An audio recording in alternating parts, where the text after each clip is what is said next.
ကဲ1500ကျပ်ပဲနော်ဒါတကယ်လားဆိုတာကိုစက်ကြည့်မယ်နော်ဒီနေ့တော့မြန်မာငွေ1500ကျပ်နဲ့ကော်ရီတစ်ခွက်စမ်းစားကြည့်ပါမယ်အစားစာဘလော်လေးတင်ပေးမှာမလို့ဒီကောင်လေးကို follow လုပ်ထားခဲ့ပြီနော်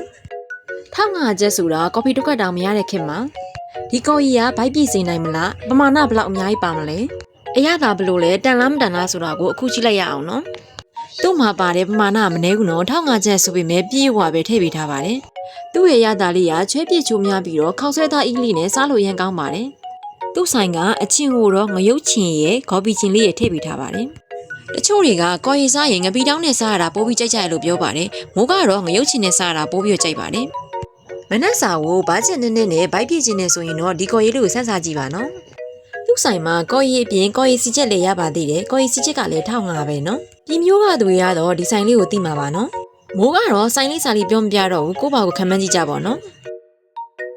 တန်းနေထင်းရင်ဒီဗီဒီယိုလေးကိုလိုက်လုပ်ပြီးတော့ comment လေးမှန်းခဲ့ပေးပါနော်ဗီဒီယိုလေးကဒီလောက်ပါပဲနော်အဆုံးထိကြည့်ပေးကြလို့ကျေးဇူးပါနောက်ဗီဒီယိုလေးမှာဆက်တွေ့မယ်နော်အားလုံးပဲ bye bye